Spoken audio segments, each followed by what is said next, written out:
ஏங்க நல்ல மாடு பால் கறக்கும்ல? வேலைக்கு 10 லிட்டர் இருக்காங்க, கவலைப்படாத. ரேட்டு மட்டும் கொஞ்சம் குறைச்சு சொல்லுங்களேன். அட என்ன பானியா, 10 பேர் கேட்டுக்கிறாங்க. ஏதோ நல்ல மனுஷன் சொல்லிட்டு உங்ககிட்ட கொடுத்தா ரேட்டு குறைன்ற. சரிங்க, இந்தாங்க வச்சுங்க.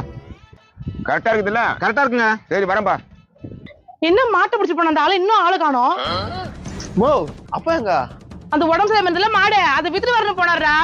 அது வித்துட்டு வர போனாரா? அதான் டாக்டர் சொல்லிட்டாங்களே அது கொஞ்ச நாள் தான் இருக்கும் பழைக்காதுன்னு சொன்னாரதா. அதை வச்சுக்கிட்டு இருக்கிறதோட வித்துலாம்ல. ஆனா என்னம்மா நீ அவரை மாதிரியா யோசிச்சுன்னு கிடக்குற? நம்ம கையில மோட்டர் பத்திக்கிச்சு. ஐயோ என்னடா சொல்ற? அதான் அப்பா கிட்ட சொல்லலான்னு வந்தா மாடு எடுத்துன்னு போய்கிறாருன்ற. இதோ வரா இருப்பு. ஏய் ரேவதியா, பாத்தியா அந்த மாடு தள்ளிட்டியா? செம்ம திறமைசாலிங்க நீங்க. அப்பா அந்த மாடு தான் பழைக்காதுன்னு சொன்னாங்களா, அதே எடுத்துன்னு போய் வித்து நீ.